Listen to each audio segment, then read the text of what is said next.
ஒரு 10 வருஷம் தாங்க நான் பெரிய குளத்தில் இருந்தேன். பெரியவங்களுக்கு அங்க மருத்துவக் கல்லூரி கொண்டு வருவதற்கு அம்மா அவர்கள் மூலம் செய்து கொடுத்தேன். சேடப்பட்டி கூட்டு குடிநீர் கொண்டு வந்தோம். இதுபோல பல அந்த அடுக்கம் சாலை கொடைக்கானலையும் பெரிய குளத்தில் இருக்கிற சாலை இதுபோல பல திட்டங்களை அங்க பல கல்லூரிகளை கொண்டு வந்தோம். அதுபோல இங்க 40-50 வருடம் இந்த சிவகங்கை தொகுதியை கையில வைத்திருப்பவர்கள் என்ன செய்தார்கள் என்று பெரியவர்களும் தாய்மார்களும் எண்ணி பார்க்க வேண்டும். இந்த முறை ஒரு மாற்றத்தை கொடுக்கின்ற விதமாக மீண்டும் பிரதமராக வர இருக்கின்ற ஐயா மோடி அவர்களை 3வது முறை வெற்றி பெற செய்கின்ற விதமாக நீங்கள் இங்கே தாமரை சின்னத்திலே வாக்களித்து அவரை வெற்றி பெற செய்ய வேண்டும்.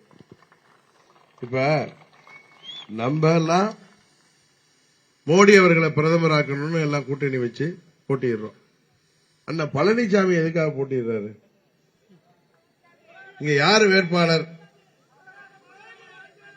ஆட்சி அதிகாரம் இருந்தப்ப மக்கள் வரி பணத்தை எல்லாம் சுருட்டியவர்கள் ஓடி ஒழிஞ்சிட்டாங்க. பாவம் யாராவது ஒருத்தரை குடிச்சு நடத்தி வச்சிருக்காங்க. உண்மைதானே? பழனிசாமி நிக்கிறதுக்கு காரணம் ஏன் அவர் தான் சேலத்து சிங்கமாச்சே, புரட்சி தமிழனாச்சே. ஏன் சேலத்தில் போட்டியிட வேண்டியது தானே? ஏன் நம்ம அண்ணன் விஜயபாஸ்கர் போட்டியிட வேண்டியது தானே? இங்க ஒரு பழைய எம்பி இருந்தாரு, அவர் பேர் என்ன, செந்தில்நாதன் போட்டியிட வேண்டியது தானே? கேட்டானா எம்எல்ஏ இருந்தானே, எல்லா எம்எல்ஏயும் போட்டிடுறாங்க. ஓபிஎஸ் போட்டிடுறாரு, நமது நயனா நாகேந்திரன் போட்டிடுறாரு. திருச்சியில நம்ம மாமன்ற உறுப்பினர் செந்தில்நாதன் போட்டிடுறாரு, பதவியை ரிசைன் பண்ணிட்டு. என்ன காரணம்னா அவங்களுக்கு தெரியும் இது ஒன்னும் தேர போறது இல்ல. இன்னும் அவர்களுக்காக சில பேர் பேசுறாங்க, வாக்கு சதவீதத்தை நிரூபித்து காமிக்க.